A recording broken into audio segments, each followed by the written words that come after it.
All right, there's a lot of major things shifting in 24, and there's a lot of reasons I wouldn't start an agency if I were you. So I'm going to show you why I wouldn't start an agency in 2024. One of the main things is because of saturation. I'm going to show you there's a few different levels of saturation. There's ways to get around it if you still want to start an agency. So I'm going to show you how you get around it. But the three levels of saturation is a saturated market, saturated mechanism, and saturated offers. So saturated market is basically just saturated industries, niches, or markets. The main reason is because everybody is saying the same thing. So if Iman Ghazi posts a video, and the video is, hey, you want to reach out to e-commerce brands and cold email e-commerce brands this exact script, right?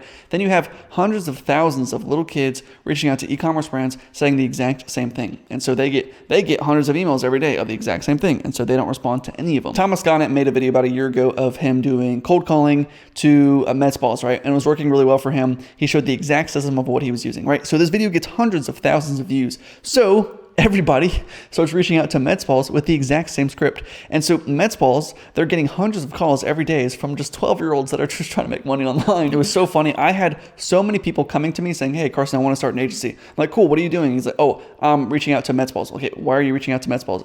I saw that one video and I'm like, dude, all right, that's the exact opposite thing you want to do. The main thing is with saturation is that you just want to do the opposite of what everybody else is doing. I say this story a lot, but it's one of my best stories, right? I had a guy reaching out to very saturated niches. I told him he probably shouldn't reach out to those saturated niches, but he kept doing it. He got 5 or so clients. He was doing okay, but he was very unsatisfied with the clients he was getting. He was very unsatisfied with the appointments he was getting. So I told him, hey, just try to go into these other niches. I gave him some niche suggestions that I would do if I were him. So he starts reaching out to those niches. He makes $50,000 in 2 weeks reaching out to those niches. I had barely heard anyone else reaching out to those other niches that I recommended to him. Now, the first question I get when I tell people that story is, what were their niches? All right, what did you recommend to them? And that's the wrong thing to ask, because now if I tell you the niches, everybody in this video is going to go into those niches, right? And everybody's going to target that thing. I made a whole video of all the niches I've ever targeted. It's like an hour and 15-minute video. And I go into several niches that I think are a good idea to go into. It hopefully gives you a good understanding of what niches you want to kind of reach out to. All right, so the next thing that's saturated is saturated mechanisms. Let's say you want to still reach out to a saturated market. Let's just say roofing companies. Roofing companies, they get calls and texts and emails every single day. People reaching out to them saying that they can help them get more roofing jobs, right? But most people are pitching the exact same mechanism to the roofing companies. So the mechanism is Facebook ads or Google ads or SEO. The mechanism is basically just the machine that you're using to help the client get the end result that they're looking for. So there are several ways of getting roofing jobs. You can do referrals, you can do door knocking, you can do Facebook ads, you can do Google ads, you can do partnerships. And like I said, most people are just pitching the same mechanism. So most people are reaching out saying, hey, we'll help you get more roofing jobs using Facebook ads. And these strategies are just dead, at least in the prospect's eyes, right? So they can still work, but they might be dead in the prospect's eyes because they've tried Facebook ads in the past and it just didn't work for them. And so now if you say, we'll help you do Facebook ads, they're not going to be very interested in that. So you can just use completely different mechanisms, which I think would work really well. So if you reach out and send a message saying something like, hey, we'll help you get 10 roofing jobs per month using doctor's notes, right? Holy cow, that's interesting. That's unique. No one's ever said anything like that. And how would you actually do that? Well, you can maybe send to the affluent neighborhoods in their local area. And then in the doctor's note, you just said, hey, you needed to check up on your roof. Haha, blah, blah. You know, that's just you shouldn't actually do that. And maybe you could, I don't know. But anyways, we want to make it sound like we're using a completely different mechanism than the other guy, so that we have some sort of unique value. So everyone's reaching out saying, hey, we'll help you do Facebook ads. If I reach out saying, hey, I'll help you get the end result using doctor's notes, it's going to sound a lot different, right? Something else you can do is if you don't want to change the mechanism, let's just say you're really good at SEO. That's great. Most people don't really want to hear the word SEO because they've tried it in the past and it didn't work for them. So you just want to make it sound different. So something you can do is just say, hey, we'll help you get 10 roofing jobs this month without using any paid ads, right? So SEO isn't using any paid ads. And so if we're saying without paid ads, that without word right there is actually really compelling and piques a lot of curiosity. If you're actually using Facebook ads, you can make it sound different by saying we can use our AI system to help you get more roofing jobs, whatever. And the next type of saturation is saturated offers or a saturated model. So by that, I mean a lot of people are using the exact same pricing model when pitching to people, which is like a $1,500 a month agency retainer. A lot of people don't like agency retainers because it's high risk for them. I don't even pay a retainer. I made a lot of money this year, right? And I've never paid anybody a $1,500 retainer every month. I'm hesitant to pay anybody that. And so if I'm making a lot of money and you have this business owner that's smaller, that's just getting started, whatever, how do you expect them to pay that $1,500 retainer? For example, I remember back in the day, I used to go to Blockbuster when I was a kid. And Blockbuster, they made a ton of money on late fees. And so you would rent a DVD for 3 days. If you past 3 days, then you have to pay all these late fees. And Netflix is trying to compete with Blockbuster at the time, and they didn't have any competitive advantage. right? So there was no reason that you should choose Netflix over Blockbuster because they're just renting DVDs for the exact same price. But for Netflix, you had to wait a couple days for it to come in the mail, right? And so Netflix changes the entire pricing model by saying, hey, how about you pay us an $8 subscription every month, and you can have 3 DVDs at a time, no late fees. And so we've completely removed the risk and the frustration of having to pay those late fees to Blockbuster by just going with Netflix, which changed the entire market. So now everything is a subscription, which is kind of annoying because now everything's this $10, $20 a month subscription, and you always have these subscriptions that you don't even use and you forget about them and then whatever. And so now subscriptions are kind of annoying, right? And so then you have this company called AppSumo.com, which is a platform that lets you buy softwares for a one-time fee. So let's just say the software is $50 a month. You can buy it on AppSumo for $100 one time, and you never have to pay that monthly fee. And so now AppSumo has become a $100 million business. I've spent tens of thousands of dollars on AppSumo because I love it. I love only having to pay one time rather than having to pay a monthly subscription. And so this is basically just a new pricing model, which is basically just how softwares were sold 10 years ago, but now everything's subscription, so it's different. Anyways, I say all that to say a lot of innovation happens just in changing the pricing model.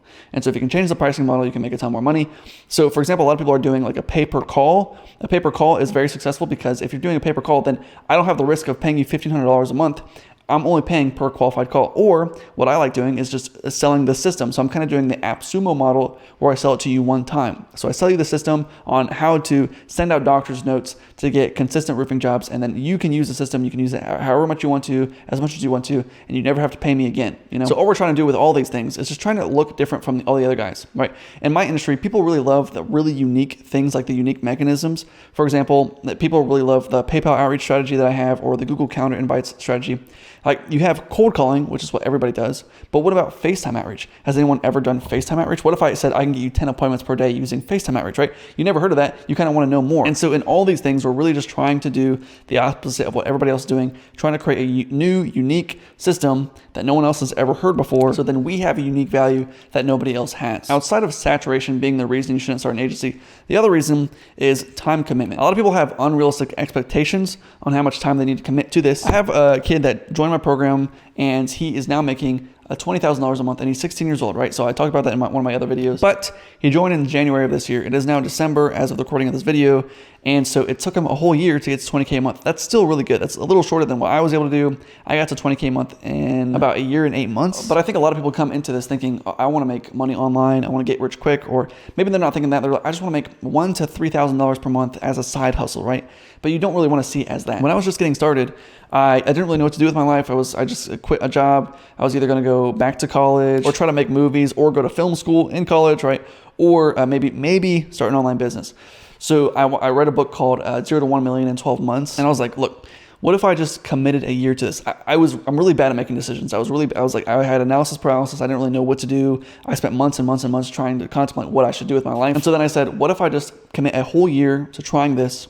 If I commit a whole year and it doesn't work out, I'm willing to take that bet, right? I'm willing to waste a year of my life and learn some things, and try some things. So I spent a whole year trying to do this agency.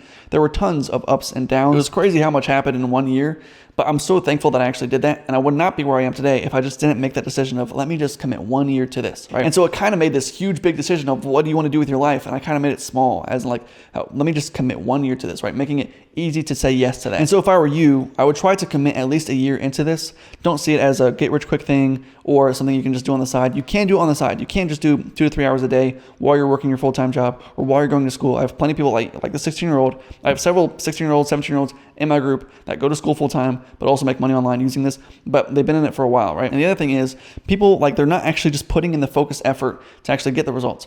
I have people in my group that, some months they'll get plenty of appointments, some months they won't get any appointments. And, they come to me, they're like, hey, Carson, I'm just not getting appointments. It's just not working for me. And I realize that they're actually just not putting in the time and the effort to actually get the appointments. I've made several videos of me just using my phone, no softwares, no subscriptions, not paying for anything, just using my phone and able to get 5 to 7 appointments in one day, just 2 hours of focused effort, just looking at my phone, right? And so there's really no excuse for anybody to not be able to get several appointments per day if you have 1 to 2 hours of just focused effort. It really is a matter of doing boring work, right? People will pay for convenience because they don't want to do the things that are inconvenient for them. So if you're willing to do the things that are inconvenient for them, they're willing to pay you for it, right? And so if you sit and do 8 hours of cold calling and you cold call to people and say, hey, I'll do cold calling for you and I will help you get more clients using cold calling. And then you start cold calling for the clients because it's inconvenient for them. It's more convenient to make you do it. They pay you $100 per booked call that you bring them. You bring them 5 booked calls per day. You're making $500 per a day from one client. You get 5 clients. That's $2,500 per day doing cold calls for people. And that is not unrealistic. That's actually a really easy agency to start right there. The only thing is nobody wants to do it, right? No one wants to sit here and do cold calls all day. If you're just trying to do this as a side hustle, I would not look at it like that. I look at this as a long-term plan and that this will change your life. Thank you guys so much for watching. If you want a system to consistently get 120 sales calls per month for your agency, you want me to coach you one-on-one and help you grow your agency to $20,000 per month, just like I helped this one kid who's 16 years old, you can book a call with my team below. I love you guys. I'll talk to you soon.